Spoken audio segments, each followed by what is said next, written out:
Hello दोस्तों, video में आपका स्वागत है। मैं हूं राकेश कुमार और आप देख रहे हैं GIS NCERT।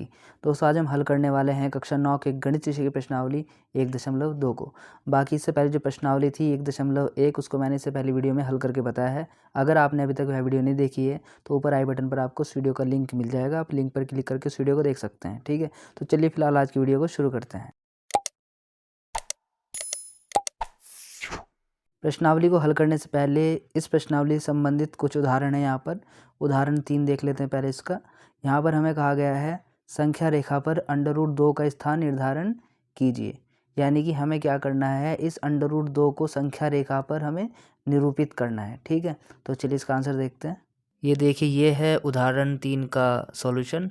यहाँ पर सबसे पहले हमें क्या करना है, एक संख्या रेखा खींचनी है। इस तरीके से मैंने खींच ली है और इसमें आपको क्या करना है, आपकी इच्छा है इस तरीके से नंबर आपको डालने हैं।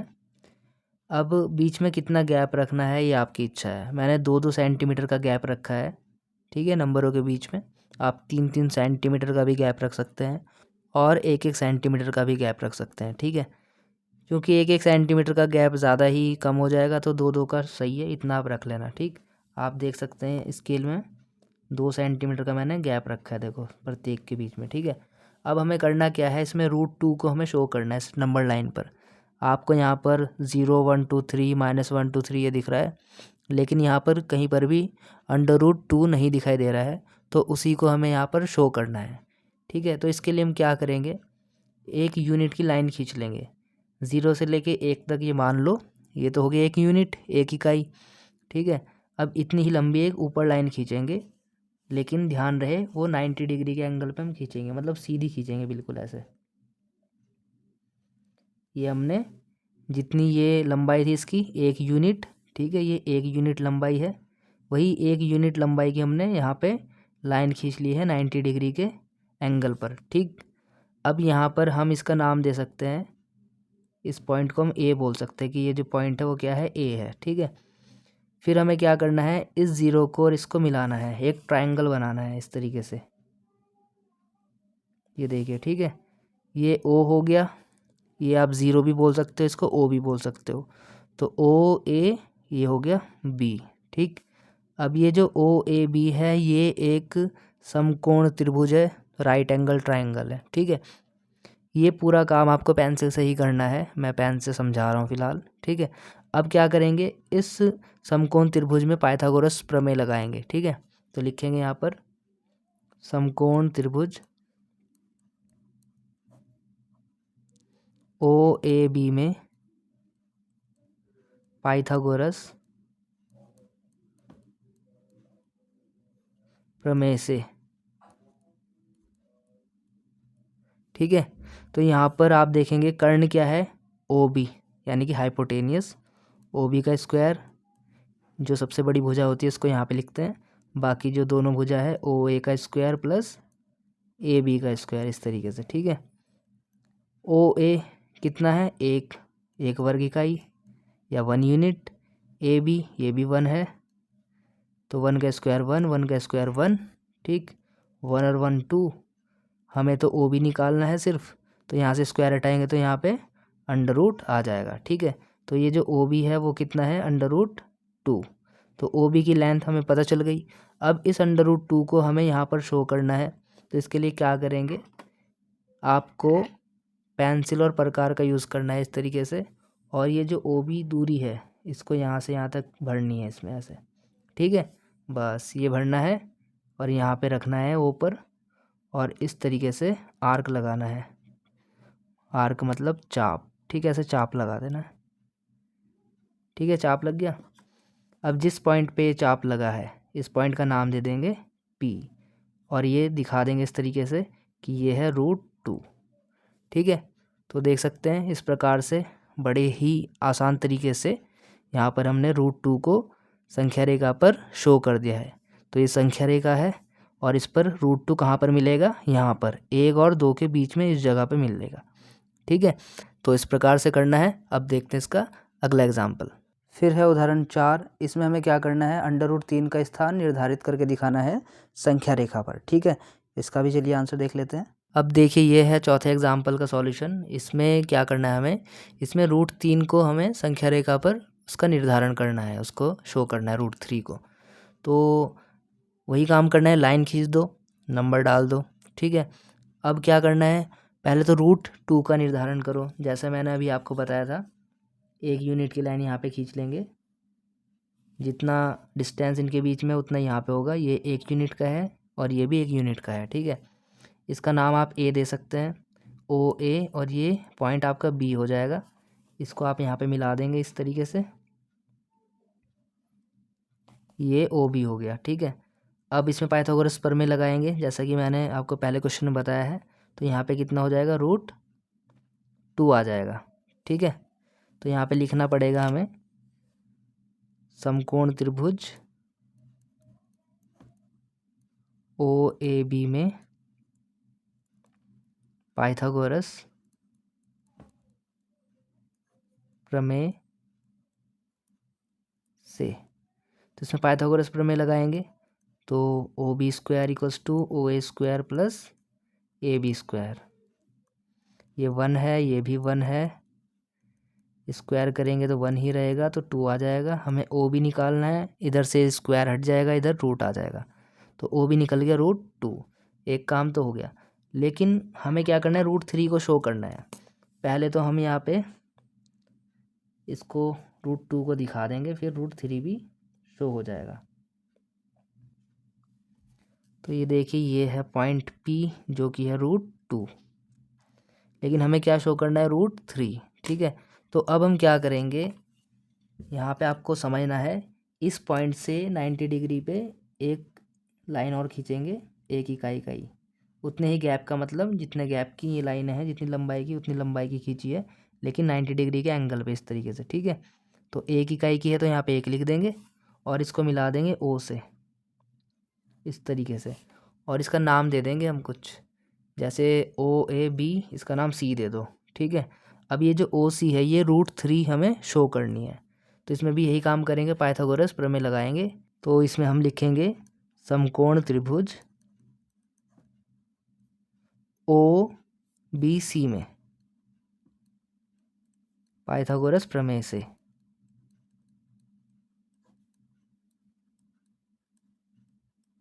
ठीक है। तो इसमें सबसे बड़ी भुजा कौन सी, OC, कर्ण ये है OC, तो OC का स्क्वायर, बाकी OB का स्क्वायर, तो ये OB हो गई, इसका स्क्वायर कर दिया, फिर BC का स्क्वायर। ये पाइथागोरस प्रमेय लगा दी। OB है यहाँ पे √2 और BC है यहाँ पे 1, तो √2 का स्क्वायर करेंगे 2 आएगा, 1 का स्क्वायर करेंगे 1 आएगा, ये हो गया 3। हमें OC निकालना है, इधर से स्क्वायर हटाएंगे, इधर रूट आ जाएगा, ठीक है। तो OC कितना निकल गया, √3। अब इसको संख्या रेखा पर आपको शो करना है, तो क्या करेंगे, प्रकार का यूज़ करेंगे। तो इसमें दूरी भरेंगे पहले हम OC वाली, यहाँ से यहाँ तक की दूरी, ठीक है। और अब आर्क लगा देंगे एक, ऐसे रख के यहाँ पे एक चाप लगाएंगे ऐसे, ठीक है। तो देख सकते हैं यहाँ पे चाप आ रहा है, इसका नाम दे देंगे Q पॉइंट, और यहाँ पे लिख देंगे ये है √3, ठीक है। तो इस तरीके से आप देख सकते हैं, √2 यहाँ पर है, √3 यहाँ पर है, तो इस तरीके से शो कर सकते हैं। ये इसका आंसर आ गया। अब देखते हैं प्रश्नावली का पहला क्वेश्चन। अब देखिए, ये है प्रश्नावली का क्वेश्चन नंबर 1, और इसमें कहा गया है, नीचे दिए गए कथन सत्य हैं या असत्य हैं, कारण के साथ अपने उत्तर दीजिए, ठीक है। यहाँ पर 3 पॉइंट दिए गए हैं और हमें बताना है कि ये जो तीनों पॉइंट्स हैं ये सत्य है या असत्य है, और साथ में कारण भी देने हैं इनके, कि अगर सत्य है तो क्यों सत्य है, और असत्य है तो क्यों असत्य है, ठीक है। तो चलिए इसका आंसर भी देखते हैं। ये देखिए, ये है प्रश्नावली के पहले क्वेश्चन का पहले पॉइंट का आंसर। इसमें कहा गया है कि प्रत्येक अपरिमेय संख्या वास्तविक संख्या होती है। ये हमें बताना है, ये सत्य है या असत्य है। तो इसका आंसर है सत्य।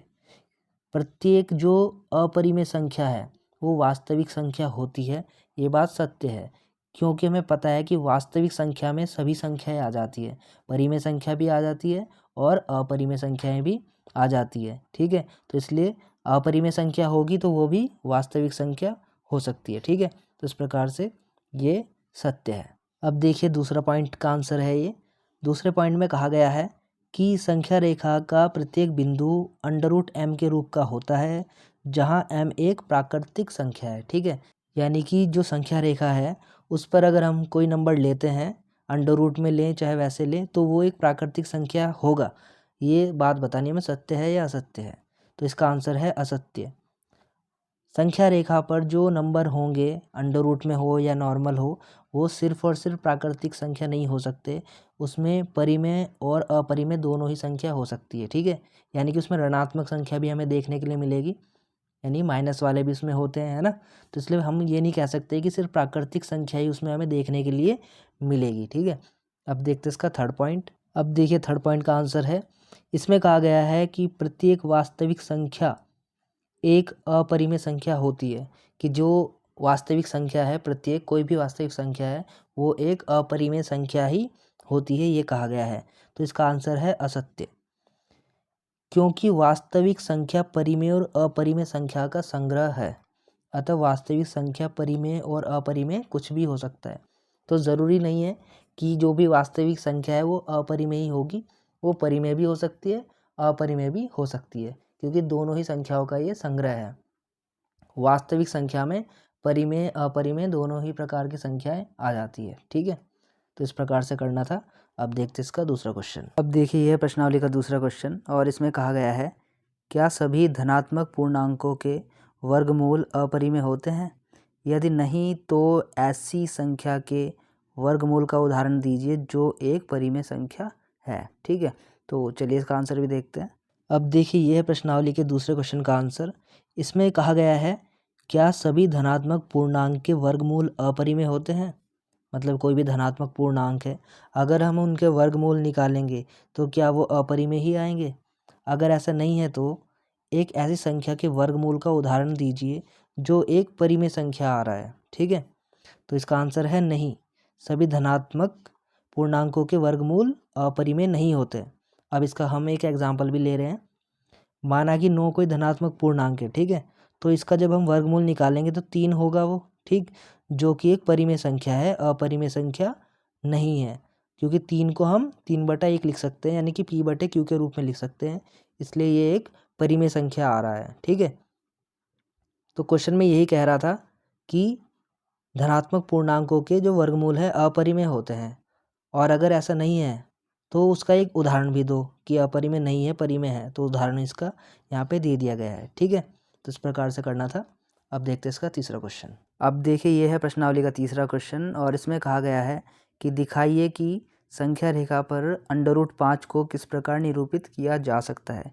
ये क्वेश्चन उसी प्रकार से होगा जिस प्रकार से मैंने आपको उदाहरण समझाए थे, उसी टाइप का ये क्वेश्चन है। ठीक है, तो चलिए इसका आंसर भी देखते हैं। अब देखिए यह तीसरे क्वेश्चन का आंसर, और इसमें हमें क्या करना है, इसमें √5 को हमें संख्या रेखा पर दर्शाना है। ठीक है, तो इसके लिए हमें √2 और √3 को पहले दर्शाने की ज़रूरत नहीं है, हम डायरेक्ट ही √5 को दर्शा सकते हैं। तो इसके लिए हम क्या करेंगे, यहाँ पर जब हम पहले 1 यूनिट को लेके चलते थे, तो इस बार हम यहाँ पर 2 यूनिट को लेके चलेंगे। ठीक है, यानी कि यहाँ से लेके यहाँ तक। ठीक है, ये पूरी 2 यूनिट हो गई, 0 1 2, तो 1 यूनिट और एक 2 यूनिट हो गई, तो यहाँ तक लेके चलेंगे हम। ठीक है, इस पॉइंट को हम इस बार ए मान लेंगे इस तरीके से, तो ये पॉइंट क्या हो गया, ये हो गया ए। ठीक है, ये ए हो गया, और यहाँ पर जो हम लाइन खींचेंगे वो 1 यूनिट की ही खींचेंगे। इस तरीके से देखिए 1 यूनिट की लाइन खींची हमने, लेकिन यहाँ से यहाँ तक हमने 2 यूनिट ली है। ठीक है, तो आप यहाँ पर 2 यूनिट भी ऐसे लिख सकते हैं कि यहाँ से यहाँ तक की 2 यूनिट हमने ले ली है। अब हम क्या करेंगे, इस पॉइंट को इस पॉइंट से मिला देंगे और इनका नाम दे देंगे कुछ भी। ये देखिए ये हमने मिला दिया है, अब इनका नाम दे देंगे, यह है O, यह है A और यह है B। इसको B नाम हमने दे दिया है। ये 90 डिग्री के एंगल पे हमने यहाँ पे खींचा है। ठीक, अब हम क्या करेंगे, इसमें पाइथागोरस प्रमेय लगाएंगे। ठीक है, तो लिखेंगे यहाँ पे समकोण त्रिभुज